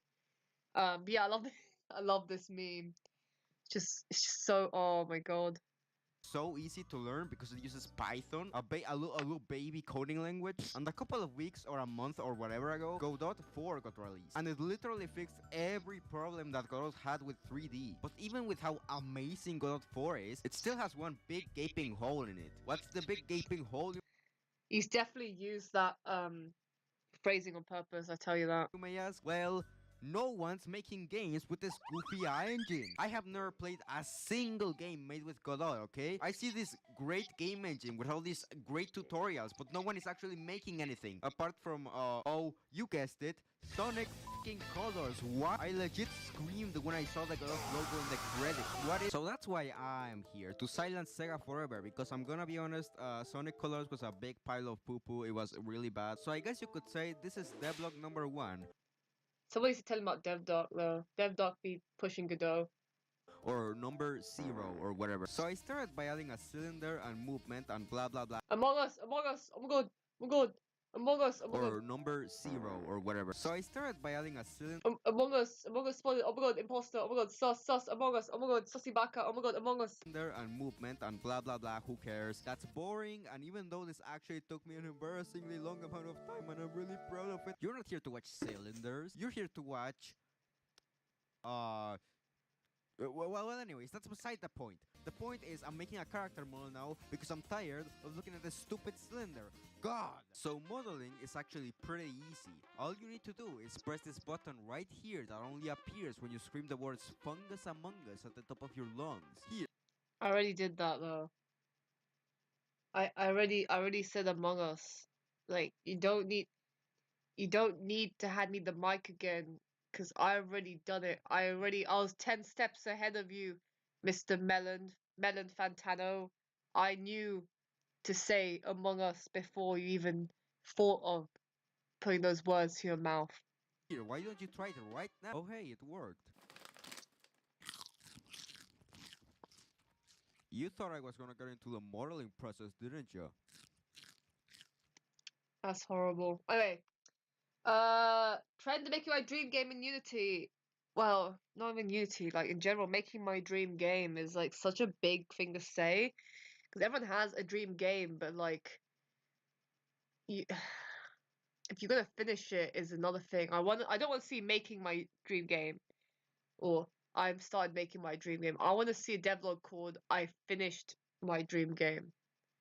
Like that, I've seen a million vlogs called I started making my dream game in Engine, but I've never seen a vlog that's called I finished my dream game.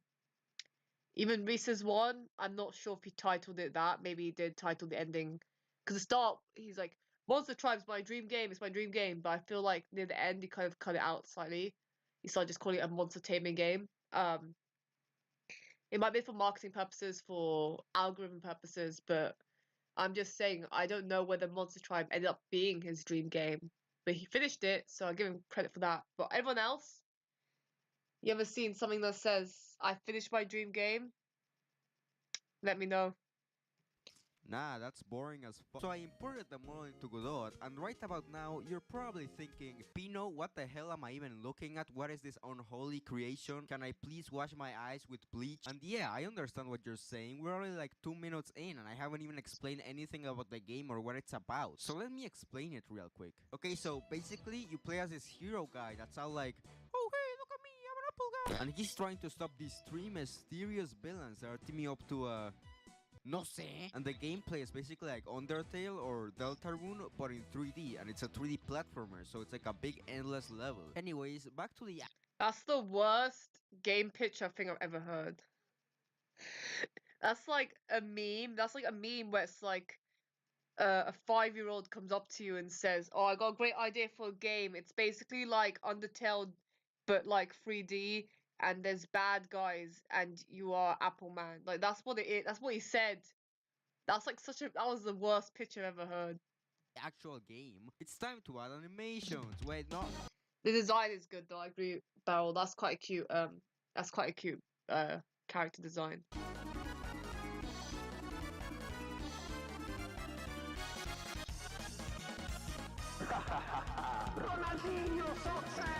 I'm gonna go on a rant for a second, okay? No, please don't.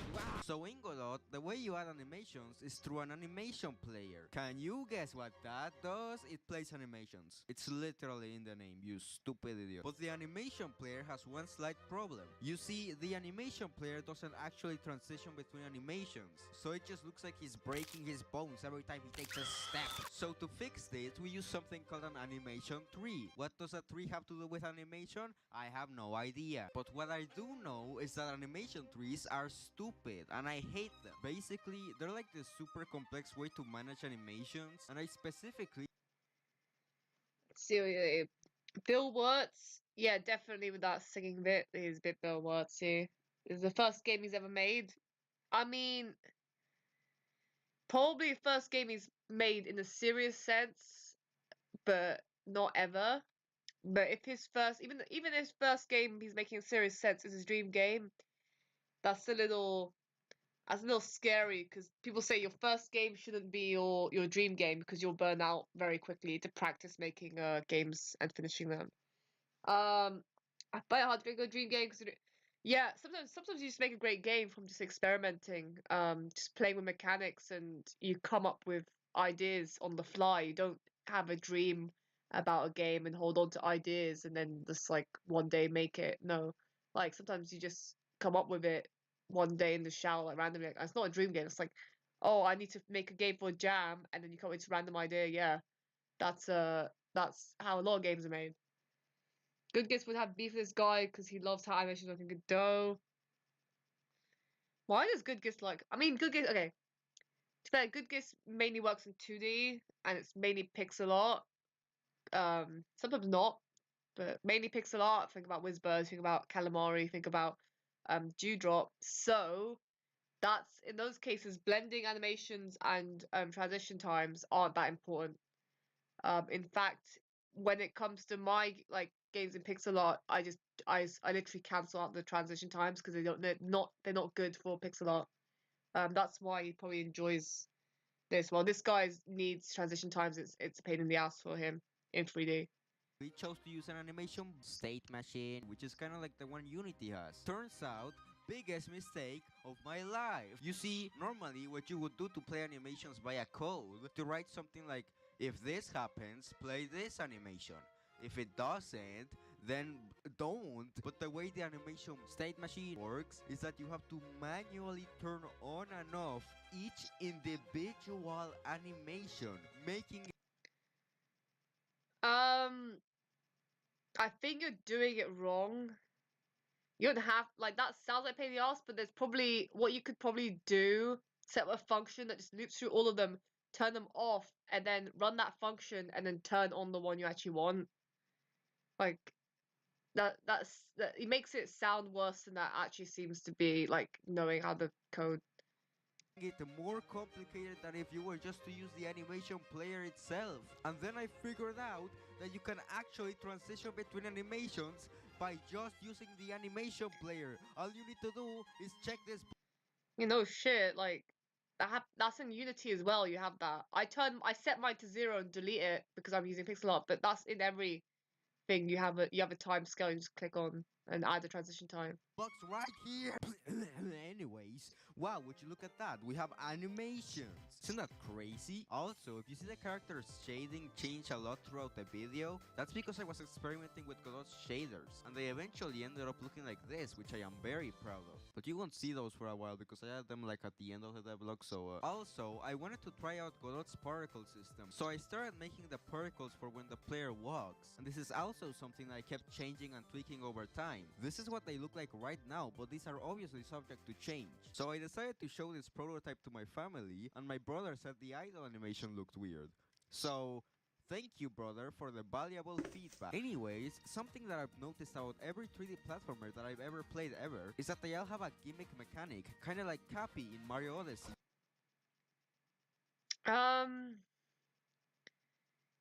Yeah, it's this genre that does. Assassin's Creed, I don't think would have super glowing rainbow stars that make you shoot like lightning bolts out your ass.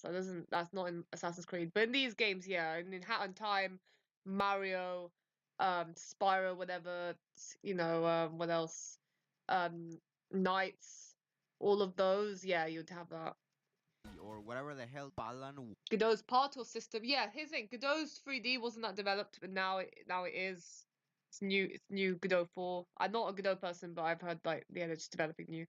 Why would you put Balan Wonderland? Not really a 3D platform, more Bloods and Gutsy style game. Yeah, yeah. This is okay. He's put a screenshot of Balan Wonderland, which is the worst 3D platformer of that genre to ever come out. So that's great. Great. Remind me of this nightmare. Wonderworld is doing. God. Oh yeah, Wonderworld. This everyone calls it Wonderland, and remember it's Wonderworld. Is they're like, why? It's a terrible name. Kinda like Cappy in Mario Odyssey, or whatever the hell Balan Wonderworld is doing. God, I hate Balan Wonderworld. So I came up with a very simple game mechanic that is actually not that Among Us. No, you actually put Among Us. That's not funny. It's not funny when it's deliberate.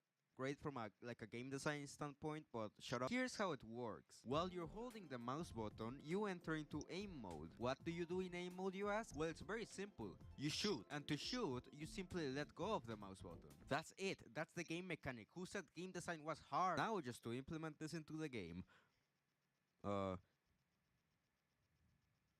What? There, works like a champ. No, that's not supposed to happen. Let's see here. Oh, there we go. That works. All right, that only took like 4 hours. Now, this feels really good to This guy's definitely an artist, bro.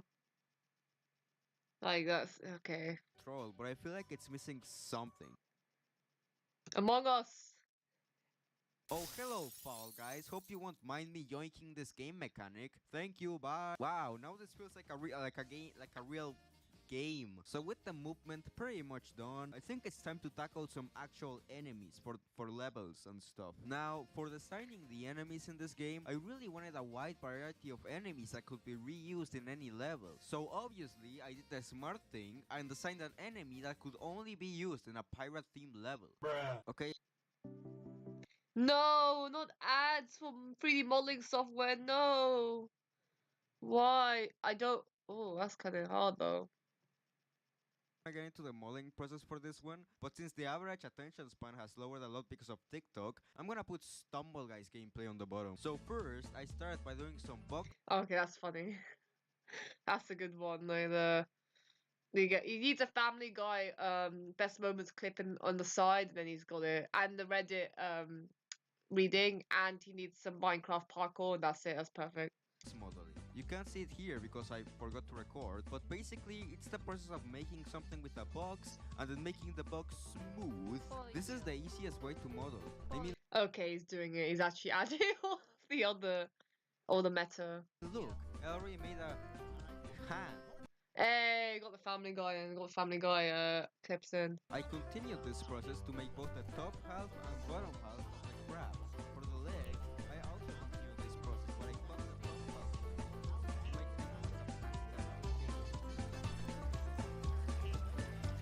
Anyways, I plopped him into the game, and as you can see, he is working perfectly. Oh my god, he's good. He's got good memes. I'll give him that. Oh, would you look at that? He's actually working perfectly. No, no, no. Alright, it's time for the moment of truth. Is this gonna work? No, I swear to God. Okay. I've been at this for like 5 days now. Please. Please just work.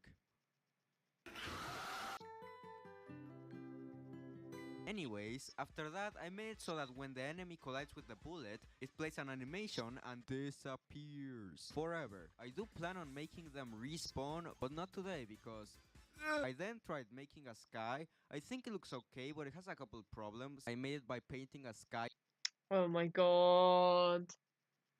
Why would you make your skybox like that? in Clip Studio and then following this tutorial by StarkCrafts. Pretty good tutorial, but I don't know why it has this Just download the skybox. stuff at the top and bottom. It's kind of weird. And Cause it's not the right scale for skybox. It's clipping. so yeah, that's kind of where the game is at right now. Oh, and by the way, when I'm watching devlogs, I always notice little problems that the game developer just doesn't seem to notice. So if something's been bugging you the whole devlog, please put it in the comments because I am stupid and I cannot see. So yeah, goodbye, I guess. All right. He's funny. He's funny. Definitely more artist than like a coder, but that's fine. Game devs, you have to have a lot of different skills. Balance jump scare. Yeah, exactly. Balance jump scare. Intel is a bit inexperienced. Yeah, it's nothing. He's definitely learning. He's definitely learning. He's beginner, but I appreciate he's learning. He'll get there. That's not getting finished. I think he'll make one level at least and put it on itch, and that's good enough. Yeah, it's called use a skybox. It's called the skybox. Can download one from the asset store and it's fine, please. Oh, that just gave me that gave me a headache with the sky, but otherwise he's all right.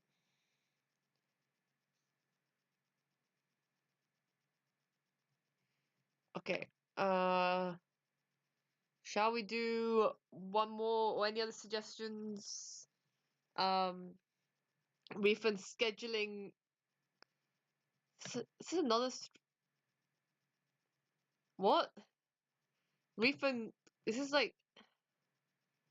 Is this his old stream or what? I don't know. What the fuck? Oh my god, what's click? Oh, it looks so sus.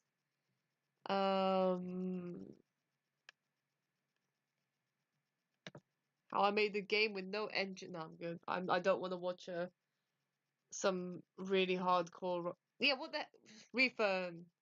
Finish the stream and then he's uploaded another stream and oh no, he messed up his scheduling.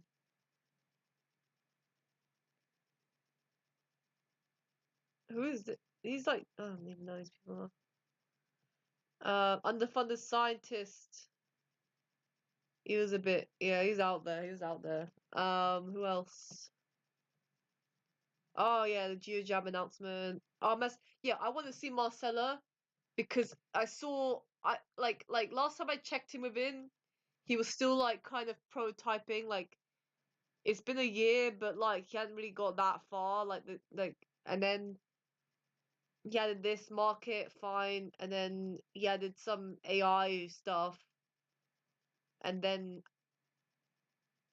whatever more just normal stuff, computer science.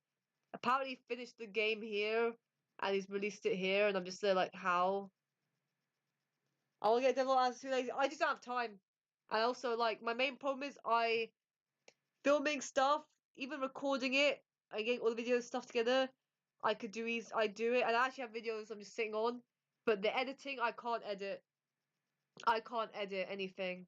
Space, you might go live. I'll watch. I'll just quickly watch Marcella's one, and then I'll tell everyone to join your stream. All right. I'll stream your stream and tell everyone to raid it. But I can't edit, and it takes me like 10 times as long to edit as it to make it. It's really draining. So that's kind of why I don't have time. It's like editing is the bigger drain on me. So let's see. What if you could do SEO? No, don't spoil my job as well. What the hell, man? That gives me time to help. Yeah, fine. We're gonna watch this Marcelo video and see how if he actually released the game or not. So in September of 2021, I had virtually like no experience with game development. But now in June of 2023, I've released 3 meme-ish type games on itch.io. What the hell? These are all like like streamer themed, like Soda. I mean, that aged bad. Asmonk also probably ages a bit bad. Toast is still good though. A series of devlogs about my game Muster, as well as my very first Steam page for my newest upcoming game called Castlemancer. So I briefly just wanted to hop on and mention that you can now wishlist Castlemancer on Steam. What the? This is not the game I was thinking of. I was thinking of the game he showed before. What the hell is this? Have I like been gone for that long? He's released 2 games. The link will be in the description below as well. I also registered for Steam Next, which I think is like a digital convention center for new and potentially small upcoming games. So there will be a playable demo for that, and I believe that's in October of this year, so 2020. That's where Reese put Monster Tribe originally put a demo on there. 3.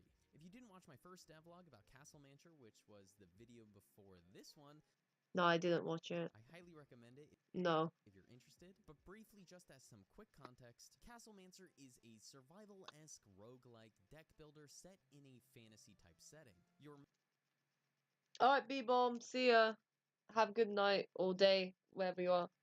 magical castle is under siege, and the goal is to last as long as possible against a massive enemy army. You have to manage 3 resources, you'll encounter choice and random events, different invaders that break in, and you have kind of like a mini Pokemon-style combat scenario, as well as playing offensive spells to decrease the enemy army's size. And you also have the option to sally out and defeat the enemy, get rewards, choose cards, and build your deck in different ways with different builds in the way that you think will give you the best chance of surviving or destroying the enemy. There will also be a leaderboard for those that want to compete against other players. So that's the pitch. If it does sound interesting, please wishlist again over on Steam. It really helps me out. And if you're interested, where's the other game? Just general development. Where's your other game? I don't care about some roguelike that's like that. It's very simple. It's not even a like. It's a simple one. Like, where's the other game? News. You can also go to castlemancer.com. Did you release the other game already? But I also wanted to thank all of you. I didn't really know if there was an audience for learning game development type videos before I actually started making them. So that's why I actually started the hobby before actually making videos about it, because I wasn't totally sure if my previous audience, because I was making mostly tech, other computer science type videos, career and college advice, would really transition or Oh, supper thing, school. Enjoy your school awards presentation. I mean, it sounds dull, but I'm sure it'll be fun. So have a good time. like that sort of video about game development. And it's really great to see that the audience has actually grown due to those game development videos. And it was super encouraging to see that even with the first devlog that there was actually a lot of interest in it. And this helped really make the hobby of game development much more consistent for me, because I could now, work on the hobby of actually programming and doing game design of the actual game, and then actually record the process of it, and then edit and upload a video, which is another hobby of mine. So thank you all again. It's been super fun so far. And for the bad British accent at the end of every video, check out Castlemancer over. Where the hell's the other game? I don't care that he's releasing a roguelike. Oh, click space. The space there. Space was on the side. Fighting demons while game developing. I mean, that's my life, innit? Actually, what happened to Busser? What happened to Busser? I hardly know her. What happened to the game? What happened to that game? Did he not? Did he give up on it? Did he give up on Busser? Like, what happened? This is it. Yeah, what happened to the... He's got a sponsorship. What happened to the game? I don't know. I need to catch up on him because I'm really confused what happened to this game.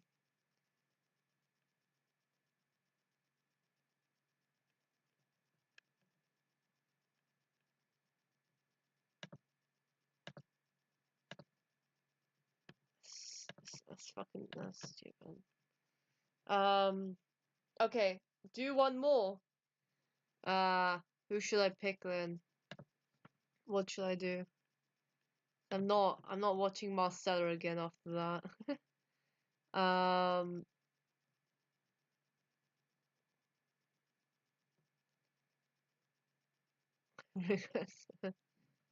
I've watched this Fantana video already. I already watched the Fantana video.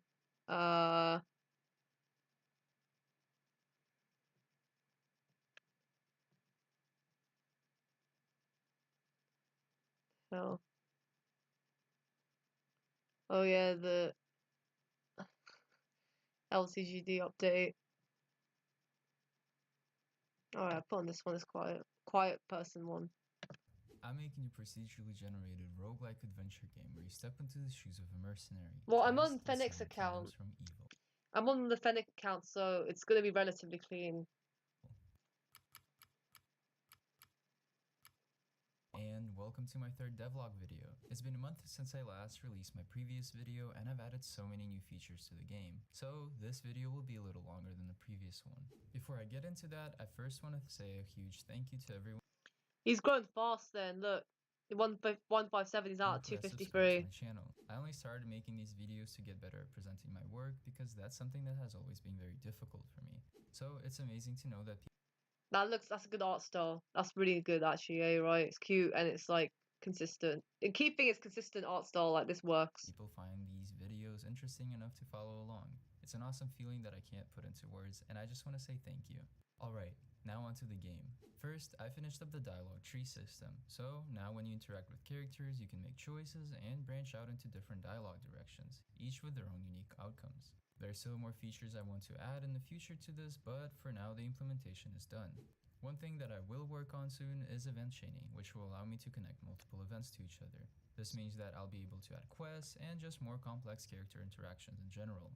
One major Kind of Papers, Please vibes, I get that. addition that I'm thinking of adding The more like just kind of cute RPG NPC chatting game. is an AI voiceover for the dialogue. I've seen a lot of these on YouTube and they sound extremely well made. Here's an example of what this might sound like in the game.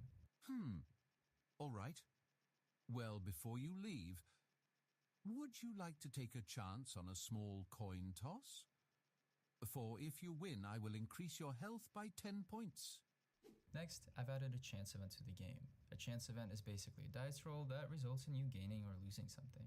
In this example, I'm interacting with an entity that offers me a health buff if I successfully make a certain amount of rolls.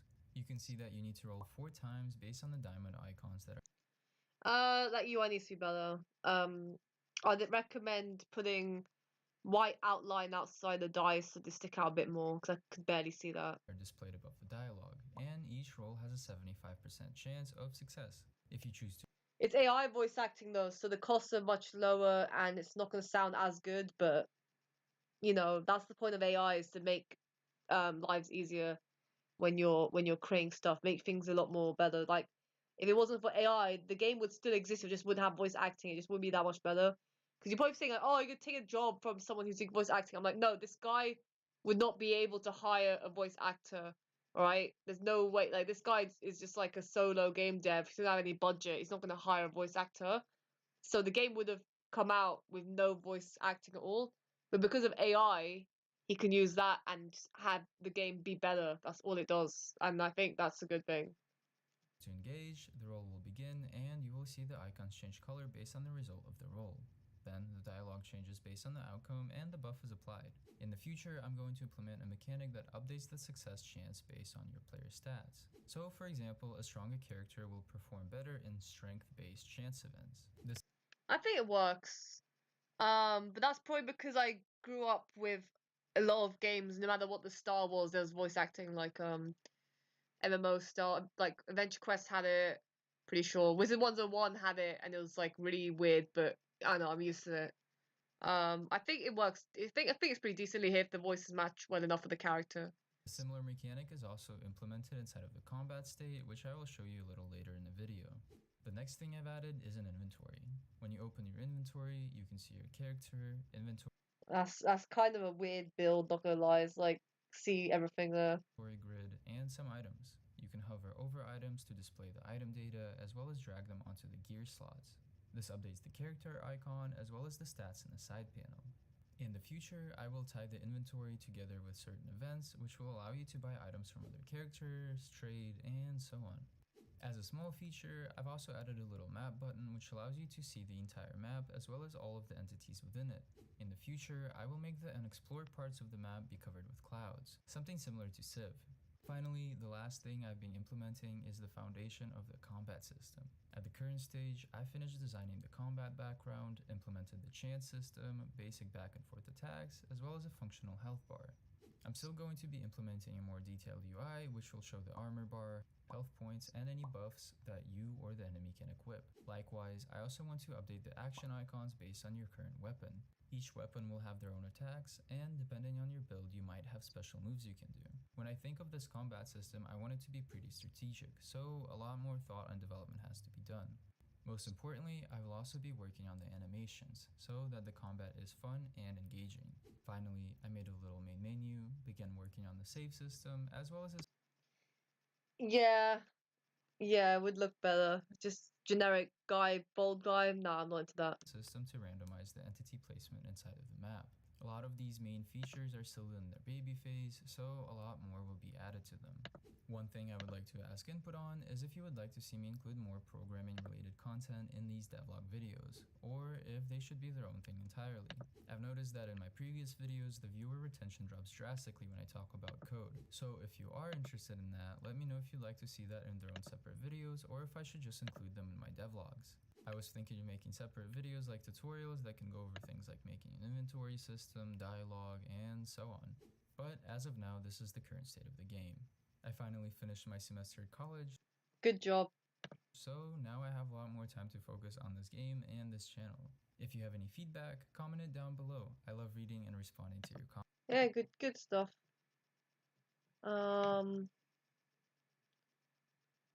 Make sure. I'm not sure about that. Just focus on something, I guess. A lot of comments here. All right, I think I'm gonna end the stream.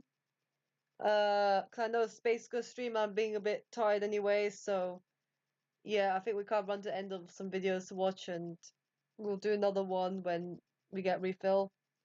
So yeah, you guys can head over to Twitch to see Space. I'll join up in a bit as well, and I'm gonna just quickly wrap up here and end this. But yeah, it's been great. I'm glad to see all of you again, especially some faces I haven't seen for quite a while. But been really nice to chat and just roast some people for a bit. I'm definitely gonna do this again sometime because it's been fun. So yeah. See you all next time. Bye.